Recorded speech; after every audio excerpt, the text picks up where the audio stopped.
حسد یہ ایک ایسی بیماری ہے جو کسی کو کیا نقصان پہنچائے گی جو ہمارے اپنے اندر کو توڑ دیتی.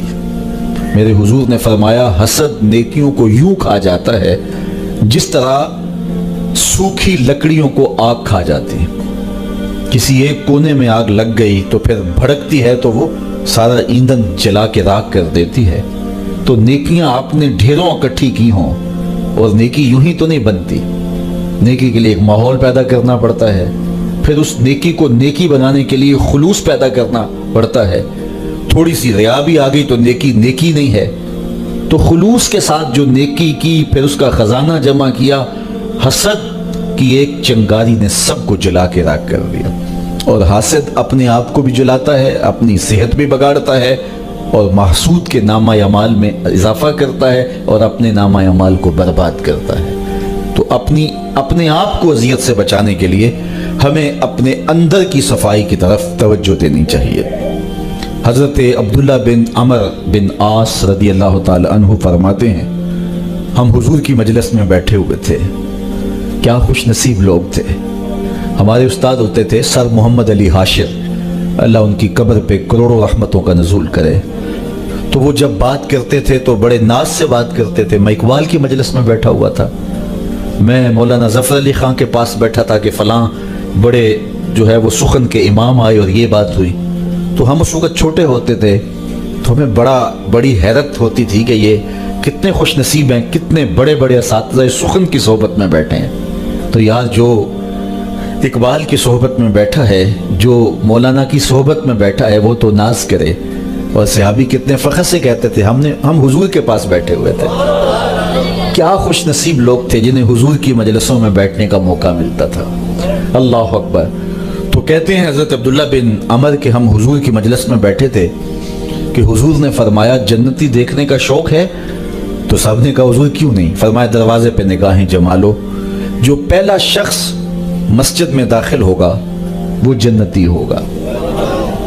اب کہتے ہیں ہماری نظریں دروازے پہ لگ گئیں. انتظار تھا کہ کون خوش نصیب ہے کہ جو آئے اور حضور نے اس کے لیے بشارت دے دی ہے کہ وہ جنتی ہوگا. ایک بوڑھے بزرگ آئے, تازہ وضو کی وجہ سے ان کے آثار وضو چمک رہے تھے. داڑھی پر تازہ پانی کے آثار تھے. جوتا انہوں نے بائیں ہاتھ میں پکڑا ہوا تھا اور مسجد میں داخل ہوئے. اگلا دن آیا تو حضور نے پھر فرمایا جنتی دیکھنے کا شوق ہے. ہم نے کہا حضور کیوں نہیں. فرمایا دروازے پہ دیکھو, جو شخص بھی مسجد میں اب داخل ہوگا وہ جنتی ہوگا. ہم نے دیکھا تو وہی بزرگ تشریف لائے, تازہ وضو کے آثار چہرے پہ تھے, جوتا بائیں ہاتھ میں پکڑا تھا. تیسرے دن حضور نے پھر فرمایا جنتی دیکھنے کا شوق ہو تو دروازے پہ دیکھو, جو پہلا شخص اندر داخل ہوگا وہ جنتی ہوگا. کہتے ہیں جب نظریں دروازے پہ جمی تو وہی بزرگ نمودار ہوئے اور حالت بھی وہی تھی. کہتے ہیں کہ جب مجلس اختتام کو پہنچی, لوگ گھروں کو پلٹے, تو میں اس بزرگ کے پیچھے چل پڑا. میں نے کہا کہ بابا جی میری والد گرامی سے کوئی شکر رنجی ہو گئی ہے, تو میں کچھ دن تمہارے ساتھ گزارنا چاہتا ہوں, تو کیا مجھے آپ اپنے ہاں رکنے کی اجازت دیں گے. انہوں نے کہا آ جاؤ کوئی بات نہیں. وہ مجھے اپنے گھر لے گئے. کہتے ہیں میری لالچ یہ تھی کہ میں دیکھوں کہ یہ عمل کون سے کرتے ہیں. کہ رسول کریم نے فرمایا جنتی دیکھنا ہے تو دروازے پہ دیکھو. تینوں دن یہی دکھائی دیتا رہا. تو میں اس لالچ میں ساتھ تھا. خیر رات پڑی تو انہوں نے مجھے بستر لگا دیا اور ساتھ ہی چارپائی پہ خود بھی لیٹ گئے.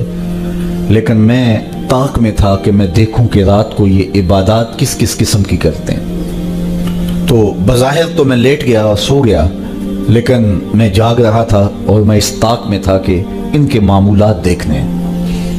ساری رات گزر گئی, وہ سوئے رہے.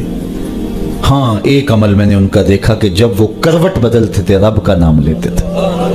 اس کے علاوہ کوئی معمول نہیں تھا. صبح اٹھے, میں بھی اٹھا, فجر پڑی, سارا دن معمولات میں گزرا. باغ میں گئے, گوڈی کی, کھجوریں توڑی, جو بھی معمولات تھے. ظہر پڑی, کھانا کھایا, دوپہر عصر ہوئی, مغرب ہوئی, اگلی رات ہوئی. تو پھر میں طاق میں رہا. شاید کل میری وجہ سے اپنے معمولات انہوں نے ترک کر دی ہوں. تو جو عادی ہو تو ایک رات تو اوکھا سوکھا ترک کر لیتا ہے, تو اگلی رات اس کو پھر مشکل ہو جاتی ہے. تو آج تو اپنے معمولات پہ آ جائیں گے. طاق میں رہا, لیکن پھر اسی معمول میں کہ ڈٹ کے سوئے, کروٹ بدلتے ہوئے رب کا نام لیتے رہے. تیسرا دن پھر یوں ہی گزر گیا اور رات پڑی تو پھر وہ سوئے. تو